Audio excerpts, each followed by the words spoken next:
Radio Judaïka, Fréquence Europe, Olivier Singer. We start this morning's agenda with the debate regarding the Common Agricultural Policy. Une réforme qui redonne aux agriculteurs leur dignité. We need good farmers to produce healthy food. Atténuation du changement climatique. L'ambito de la PAC. Lutte contre l'effondrement de la biodiversité. L'alignamento de la PAC. Préservation de la santé des mangeurs. Pour la nouvelle PAC. Restauration de la qualité des ressources vitales comme l'eau, la PAC, l'air, la réforme de la PAC. Bonjour à tous, je suis ravi de vous retrouver pour notre émission européenne. Une émission européenne, comme vous avez pu l'entendre, qui sera consacrée à l'agriculture.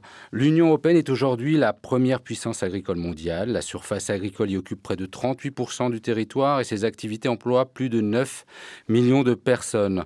En matière agricole, l'Union européenne s'appuie sur la politique agricole commune, lancée en 1962 et qui avait pour objectif à l'origine d'assurer une autonomie alimentaire, un enjeu quelque peu oublié mais ravivé avec la guerre en Ukraine. Une politique agricole qui est souvent de bon ton de décrier, alors que cette politique basée sur un système d'aide conditionnée aux agriculteurs représente aujourd'hui 33% du budget de l'Union à 27, soit 387 milliards d'euros pour la période entre 2023 et 2027. Et la France est le premier bénéficiaire avec 66,2 milliards d'euros. Mais l'agriculture en Europe, c'est aussi d'importantes émissions de CO2. Le deuxième émetteur de gaz à effet de serre en France, 15% des émissions dans l'Union européenne. Et ce chiffre ne bouge pas depuis 2005. C'est une pollution des eaux provenant des sources agricoles et un appauvrissement continu de la biodiversité des terres agricoles. Conscient de ces enjeux, l'Union européenne s'est engagée dans une stratégie de décarbonation dénommée le Green Deal et sa déclinaison agricole, on va dire, dénommée de la ferme à la fourchette pour promouvoir un système alimentaire équitable, sain et respectueux de l'environnement. Il demeure qu'aujourd'hui, la guerre en Ukraine et son lot de conséquences laissent planer beaucoup d'incertitudes sur la réalisation de ces objectifs européens. Pour faire le point sur la politique agricole de l'Union européenne et ses nombreux défis, nous avons le plaisir d'avoir avec nous le député européen Jérémy De Serle, que l'on pourrait qualifier du monsieur agriculture du groupe Renew, le groupe de la majorité présidentielle en France, un peu comme Joseph Daul l'était au sein du PPE. Bonjour monsieur De Serle. Bonjour. Alors monsieur De Serle, vous êtes éleveur de bovins en Saône-et-Loire et député européen depuis mai 2019. Auparavant, vous présidiez le syndicat agricole des jeunes agriculteurs, poste que vous avez quitté dès votre prise de fonction au Parlement européen. Vous siégez, donc, comme je le disais, au sein de la Commission de l'agriculture et du développement rural, et vous êtes membre de la délégation pour les relations avec le Brésil. Je pense que c'est aussi pour la question des accords de Mercosur et beaucoup d'autres sujets. Le 1er janvier 2023 est entrée en application la nouvelle PAC, comme on dit. Que faut-il retenir de cette PAC ? Quels sont pour vous ses points forts ou ses points faibles ?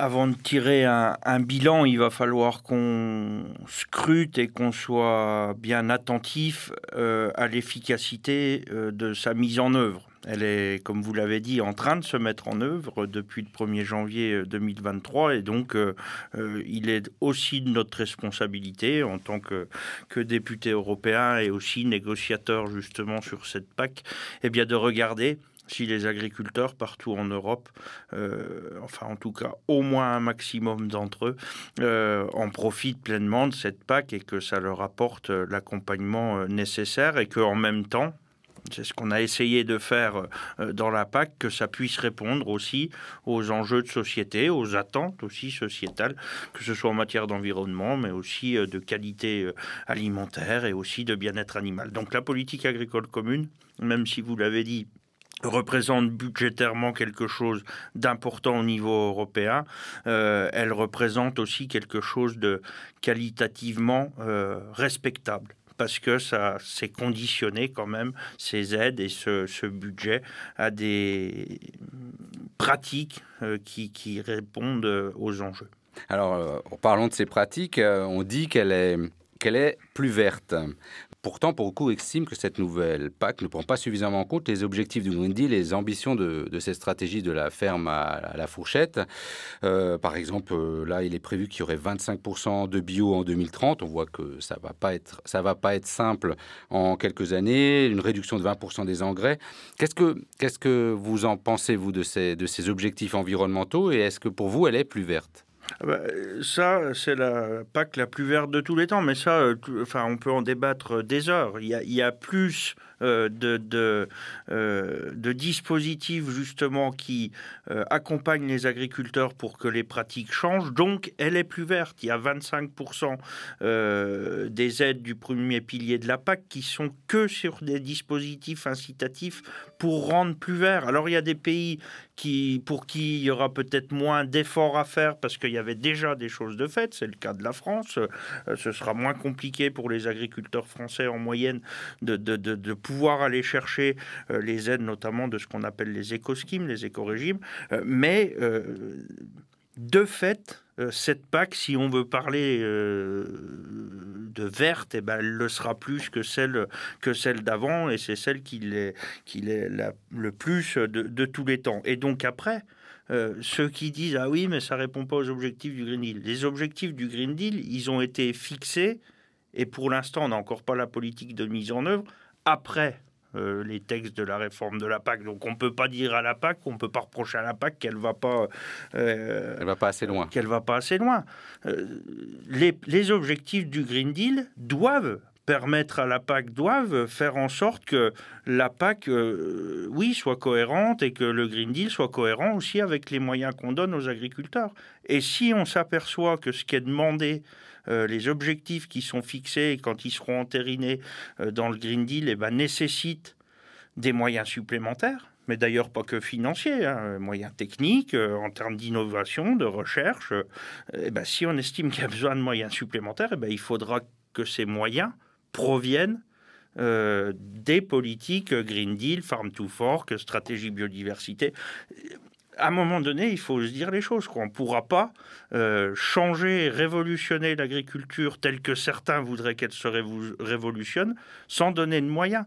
Vous avez parlé des 25% de bio. C'est très bien de mettre cet objectif. Il faudrait peut-être rappeler qu'aujourd'hui, en France, par exemple, on est à 9%. Voilà, oui, on a été à 12, ça a rebaissé. Enfin, on a été à 12, on a monté jusqu'à 10, ça a rebaissé. L'objectif de 25, c'est très bien, c'est ambitieux et on peut se dire que ça montre que l'Europe est volontariste. Mais sauf que quand on a 2% de bio en Bulgarie puis qu'on est déjà à 25 en Autriche, ça nécessite de ne pas se focaliser sur l'objectif. Ça nécessite de se focaliser sur la faisabilité, sur comment on fait justement pour que en Bulgarie ça aille le plus vite possible et puis que en Autriche que ça s'arrête pas de progresser. Donc voilà, faut pas qu'on passe notre temps à dire la PAC elle est pas pareil, elle va pas aider à atteindre les objectifs du Green Deal ou le Green Deal fait pas. Faut qu'on travaille de manière cohérente, quoi. Mais quoi qu'il en soit, cette transition environnementale de l'agriculture, elle s'insère un peu dans une équation complexe. Aujourd'hui, on a donc l'invasion par la Russie de l'Ukraine. Dans ce contexte, est-il possible de mener, pour vous, une transition environnementale et énergétique de l'agriculture et de défense de notre souveraineté alimentaire liée à cette crise en Ukraine? C'est ce que l'Europe a finalement toujours fait. Elle a fait progresser son agriculture en essayant de le moins possible affaiblir le potentiel de production. On est le continent, vous l'avez dit, on est le premier continent en matière d'agriculture, parce qu'on a su se servir du potentiel agronomique qui est le nôtre et qu'on arrive à produire en quantité, mais tout en ayant fait quand même évoluer, parce que même si on est encore responsable de certaines pollutions environnementales,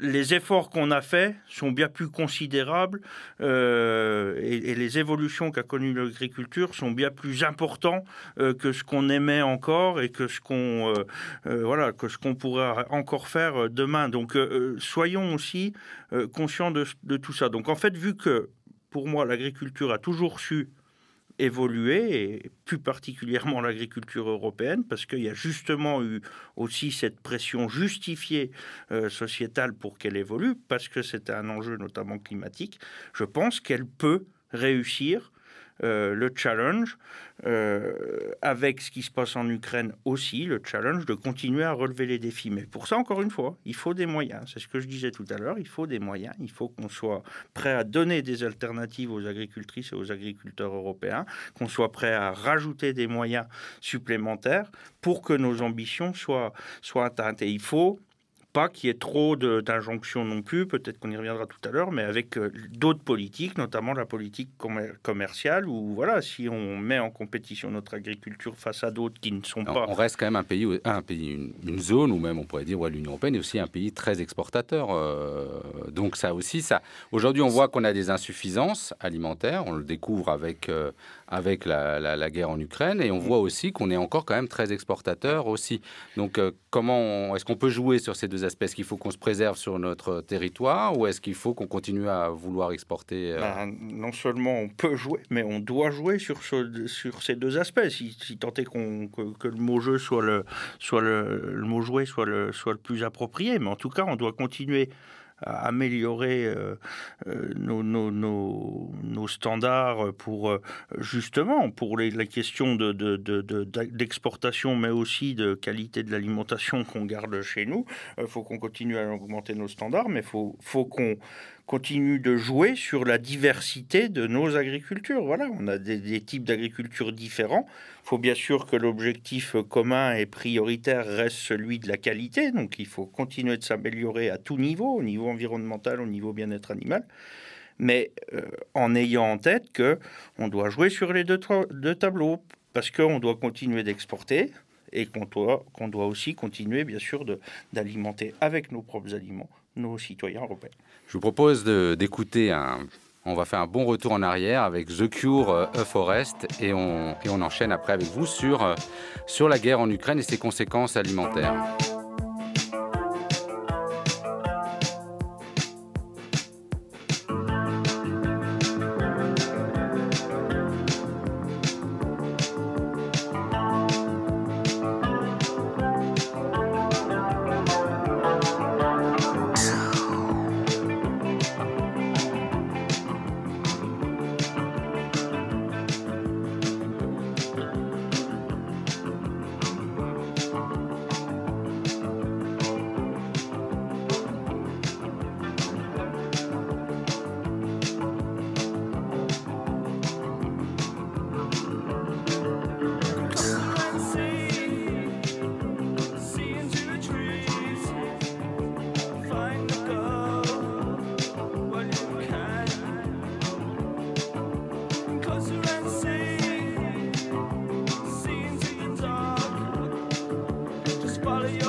Monsieur de Serles, donc je rappelle que vous êtes moi je vous présente comme ça parce que je trouve que c'est plus simple pour nos auditeurs, le monsieur agriculture du groupe Renew. Hein, c'est vous qui avez quand même négocié la PAC pour le groupe, il me semble, si je ne dis pas... Pas tout seul, mais oui, en partie. Vous en faites partie. J'aimerais avoir un peu votre vision parce qu'il s'est quand même passé un événement important il y a 1 an.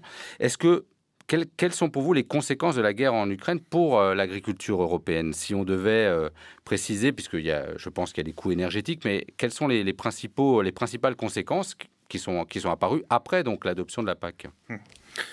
Les principales conséquences, c'est, j'allais dire, la déstabilisation du marché. Ça, voilà, forcément, ça rebat les cartes entre la spéculation, qui est profitable à certains, qui est néfaste pour nous, qui est difficile à maîtriser aussi, parce que la spéculation sur les produits alimentaires agricoles, voilà, c'est forcément mondial. Il n'y a pas une spéculation européenne, une spéculation, c'est mondial. Et donc... ceux qui pourraient, enfin ceux qui avaient envie, c'était un peu le cas de l'Europe, d'essayer de maîtriser un peu cette spéculation, avaient des envies, parce que ça, justement, pour pas que ça pénalise l'agriculture et l'alimentation et les marchés au niveau européen, mais bien sûr que les Brésiliens, les Américains étaient bien moins embêtés par cette spéculation. Donc du coup, ça a quand même joué sur, ça a tendu un peu les marchés agricoles et alimentaires. Après, bien sûr, on n'a pas eu de problème de souveraineté. On a toujours eu à manger ici en Europe, mais il y a quand même des pays au Moyen-Orient qui ont, à un moment donné, manqué et qu'on, au-delà d'avoir manqué, qui ont eu peur de vraiment manquer beaucoup, parce que les bateaux ne partaient plus d'Odessa, entre autres, mais d'autres ports ukrainiens, et donc l'alimentation n'arrivait pas. Et puis après, l'autre problématique, pas négligeable du tout non plus, c'est sur les questions autour des engrais. Les engrais azotés aussi. Des engrais azotés, il y avait à la fois un manque parce qu'il n'y en arrivait plus, et le peu qui arrivait, il était extrêmement cher. Donc du coup, ça faisait quand même des difficultés d'approvisionnement pour les agriculteurs, et donc du coup, sans engrais, il y a moins de production. Donc ça tendait aussi les marchés à ce niveau-là. Et donc ça inquiétait forcément les agriculteurs. Donc s'il y a baisse de production en Europe, ça peut avoir aussi... Ça crée aussi cette inflation. Ça crée cette inflation, et ça crée donc aussi ces inquiétudes sur notre souveraineté alimentaire. Alors, la première réaction des gouvernements européens aux conséquences de cette guerre en Ukraine a été de réclamer des assouplissements aux conditions environnementales européennes, notamment celle d'utiliser ce qu'on appelle les jachères. Est-ce que le nouveau contexte, pour vous, ne devrait pas nous pousser au changement et réduire notre dépendance à certains engrais? On parlait de des engrais azotés qui sont quand même dépendants du gaz. Est-ce que on ne devrait pas plutôt jouer là-dessus en se disant c'est comme pour la sobriété énergétique, là il faut réduire et trouver d'autres solutions, sachant que le potassium, si j'ai bien suivi, c'est la Russie qui est un des gros fournisseurs. Donc comment vous voyez aussi la chose? Est-ce que c'est pas comme dit, maintenant on a réduit par exemple notre dépendance au gaz russe, là il faut réduire notre consommation de ce type d'engrais. Bien sûr qu'au niveau économique et au niveau des décideurs et au niveau des pouvoirs publics, c'est l'objectif qu'il faut qu'on se donne, et il faut qu'on avance dans cet état d'esprit-là. Mais ce qu'il faut savoir, c'est que les agriculteurs n'ont pas attendu qu'on réfléchisse dans cet état d'esprit-là. L'agriculteur, l'engrais, c'est pas pour se faire plaisir qu'il en met, c'est parce que ça fait pousser sa plante, et puis parce qu'après, il a plus de production. Ce qu'il faut savoir aussi, c'est que les agriculteurs, ils produisent pour nous nourrir. Hein. C'est pas rien que pour leur... Bien sûr, c'est pour vivre aussi, mais c'est aussi pour nous nourrir. Donc, il n'y a rien qui est utilisé, qui est jeté par les fenêtres, et encore moins l'engrais, justement, parce que c'est cher. C'est pour nourrir la population qu'on produit. Donc, du coup, il faut qu'on réussisse effectivement à être moins dépendant de ces engrais. Moins de dépendance, ça veut dire aussi essayer de moins en utiliser. Donc voilà, c'est ce sur quoi les agriculteurs ont déjà commencé à travailler, et c'est ce sur quoi on doit continuer à les accompagner en apportant, comme je disais tout à l'heure, des idées, des innovations, et en appuyant aussi la recherche pour qu'il y ait des alternatives. Et puis, économiquement, on doit aussi se donner les moyens de savoir produire des produits qu'on produit peut-être un peu moins en Europe, comme notamment les protéines végétales. On importe beaucoup de soja. Celle qui nourrit les animaux. Mais voilà, donc si on pouvait en produire un peu plus en Europe en se dotant de dispositifs et de plans protéines, c'est ce qui a déjà été demandé, souvent par la France, mais il y a d'autres pays aussi qui en rêveraient, je ne sais pas, mais en tout cas qui trouveraient ça bien qu'on puisse se doter d'un plan qui nous permette de faire un peu plus de protéines végétales. Voilà, c'est des sujets sur lesquels on doit avancer.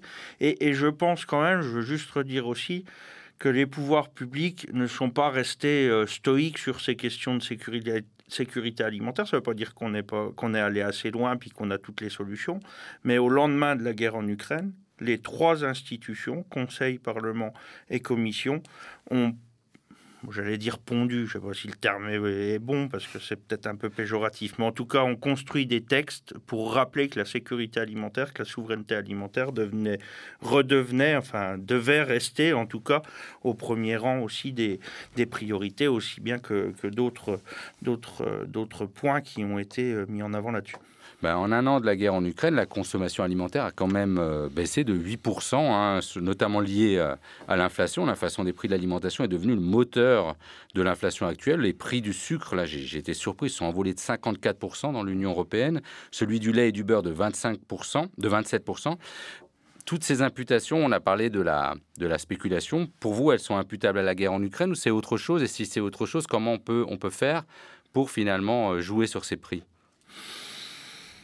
Il n'y aurait pas eu ces inflations aussi élevées s'il n'y avait pas eu la guerre en Ukraine. Est-ce qu'on peut tout remettre sur la guerre en Ukraine? Non, parce que c'est aussi dû à notre non-anticipation sur certaines choses, des fois à notre incapacité de finalement bien gérer le marché et puis notre incapacité à anticiper ces choses-là avec des outils pour gérer ce genre de crise. Des outils de gestion de crise Des outils de gestion de crise, ça c'est pareil. Dans la politique agricole commune, il n'y a pas 36 pays qui défendent ces choses-là. Il y a la France, puis d'autres pays un peu méditerranéens qui disent c'est bien si on se dote aussi d'outils qui nous permettent d'être plus résistants aux chocs.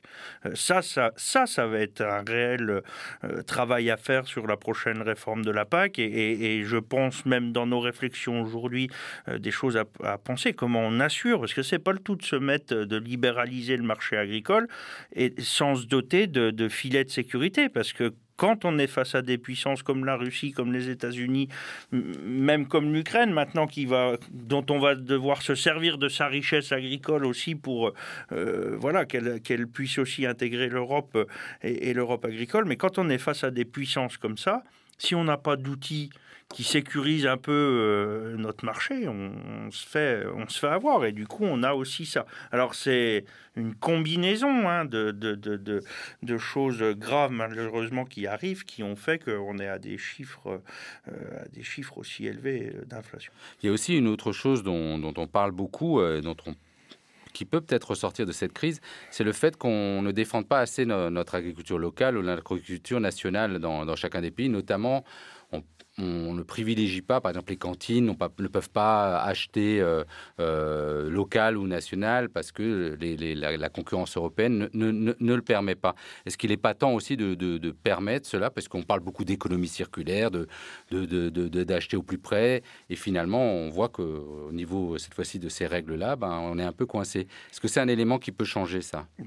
Bien sûr, ça fait partie de ce qui pourrait devenir des filets de sécurité aussi, s'assurer qu'on consomme. C'est pas le tout de dire qu'il faut consommer local si on ne se donne pas les moyens et que ni au niveau des pouvoirs publics ni au niveau des consommateurs, on met en place des dispositifs qui nous obligent un peu à consommer local pour répondre aussi à d'autres enjeux, pas que économiques d'ailleurs. Et donc, si le droit de la concurrence européenne nous met dans des situations où finalement on ne peut pas automatiquement choisir si on peut manger local ou pas, c'est pas normal. Donc oui, ça, il faut aussi là-dessus apporter des réponses. Ça a été une de mes surprises en préparant cette émission. J'ai lu le chiffre que comme quoi 45% donc des poulets, des ovins, c'était des poulets importés par l'Union européenne, alors que finalement, je n'imaginais pas qu'on était si dépendant des poulets d'ailleurs, quoi.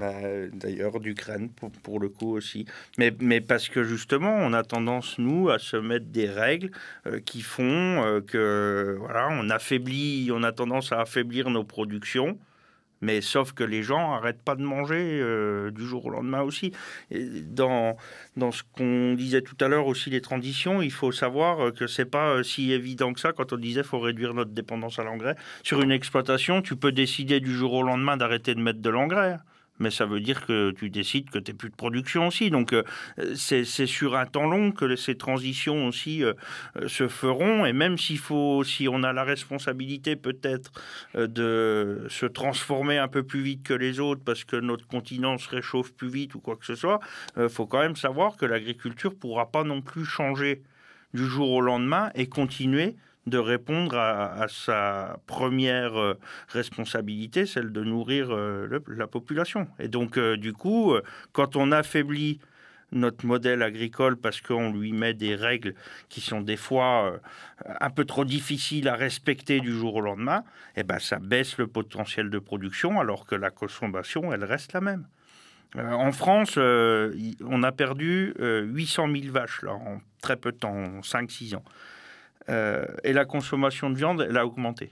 Donc, voilà, on est allé la chercher ailleurs. Et bien là, basta, hein, plus de circuit court, voilà, elle est venue d'Amérique du Sud, elle est venue peut-être des voisins allemands, donc là, on va se dire que c'est moins grave, mais soyons sérieux et soyons... Parce que après, on se moque aussi de la figure aussi du consommateur, quoi, parce qu'on lui dit on va privilégier le local, mais du coup, si politiquement on ne le fait pas et dans les pouvoirs publics, dans les politiques publiques, pardon, on ne permet pas si facilement que ça, et qu'on affaiblit même notre modèle agricole, bah c'est pas bon. J'avais lu dans un article que c'est une sorte d'exception culturelle. On pourrait avoir une exception agricole pour... ça fait partie... Alors, je ne sais pas si... On a parlé à une époque d'exception agriculturelle, justement, notamment dans les accords commerciaux. On y reviendra peut-être tout à l'heure. Mais justement, parce que... Enfin, je ne l'ai pas encore dit, et pourtant, à chaque fois que je prends la parole sur ces sujets, je le dis, mais on a la chance en Europe d'avoir l'agriculture qui répond aux standards de production les plus élevés au monde, que ce soit en matière de bien-être animal ou en matière d'environnement et d'écologie. C'est la seule agriculture qui est réglementée à ces niveaux-là de demande, de normes. Donc, qu'il faille faire mieux, bah oui, on en est tous convaincus, mais soyons aussi convaincus, sans faire plus de chauvinisme que ça, qu'on est déjà les meilleurs. Et donc c'est quand même pas mal, quoi. Il n'y a pas non plus des scandales alimentaires tous les jours. Je dis pas que si l'espérance de vie a augmenté en Europe, l'agriculture n'y est pas tout à fait pour rien. Enfin, en tout cas, l'alimentation qui dépend de notre agriculture. Donc ça n'a aucune utilité et ça ne fait pas progresser l'agriculture plus vite que de lui taper dessus. Donc, soyons un peu réalistes. C'est ce qu'on disait tout à l'heure. Ceux qui disent la PAC n'est pas plus verte, si vous voulez. Sauf qu'on est déjà les plus verts et qu'on sera encore les plus verts demain. Donc, vous pouvez dire qu'on n'est pas les plus verts, mais ça ne fait rien avancer. Le temps est passé. Alors, j'aimerais conclure cette émission par un moment plus léger qui va nous permettre aussi de mieux vous connaître. C'est par la rubrique Catch the Eye. J'ai passé la parole dans le cadre de Catch the Eye. Catch the Eye. Catch the Eye. We now move to Catch the Eye. Catch the Eye. Ce sont des questions courtes, réponses courtes. Pour vous, quel est le plus grand succès de l'Union européenne, Monsieur de Serles ? D'avoir su maintenir la paix. Ah, oui, on n'est pas sur l'agriculture. Et son plus grand échec, si vous pensez qu'il y a un échec, est-ce que c'est les accords internationaux ? Là, on n'en a pas parlé dans l'émission. Non, j'ai pas envie de donner un des plus grands échecs parce que j'en vois pas. Je pense que voilà, l'Europe sait toujours se relever de ce qu'a pu être une erreur. Mais voilà, l'Europe n'a jamais fait de faute. Et est-ce que vous êtes sur les réseaux sociaux ? Oui. Est-ce qu'il y a un réseau social que vous préférez ? On peut vous voir, on peut vous suivre ? Non, je suis un peu actif sur Twitter. Je ne suis pas le plus actif des députés européens. Il y en a qui sont très, très actifs. Et pour terminer, si vous aviez un lieu, un endroit que vous aimez beaucoup, une exposition, peut-être un livre ou quelque chose à conseiller à nos auditeurs, ce serait quoi ? C'est passé, mais c'est le salon de l'agriculture, peut-être. Ah ben, je pense qu'il n'y a pas beaucoup d'Alsaciens qui y sont allés encore, à moins que ce soit les gens autour de la région et de la Chambre d'agriculture d'Alsace. Pour le coup, pour m'adresser un peu plus directement aux Alsaciens, je leur conseille, mais je pense qu'ils sont tous assez malins pour le reconnaître, de ne pas hésiter à aller visiter des exploitations agricoles alsaciennes. Parce que leur diversification, leur manière de voir l'agriculture, je pense que les hommes et les femmes qui font l'agriculture alsacienne mérite d'être rencontrée. Et je terminerai, là, ça n'était pas dans mes questions prévues, si vous avez un exemple de politique agricole d'un pays ou quelque chose que vous trouvez qui pourrait être un modèle, est-ce qu'il y a un pays hors la France qui vous inspire ? Ça va peut-être choquer certains, mais je pourrais m'en expliquer plus tard. Je pense qu'on s'inspirerait de la politique agricole américaine, enfin des États-Unis, du Farm Bill, pour aussi construire la nôtre, reconstruire la nôtre, sans la transférer à l'identique. Mais je pense qu'on s'en inspirerait un peu plus, ce serait pas bête. Ça mériterait discussion. Merci beaucoup, Monsieur de Sernes, de nous avoir consacré du temps et d'être venu ici dialoguer avec nous sur l'agriculture en Europe. Merci beaucoup, à bientôt. Radio Judaïka, Fréquence Europe, Olivier Singer.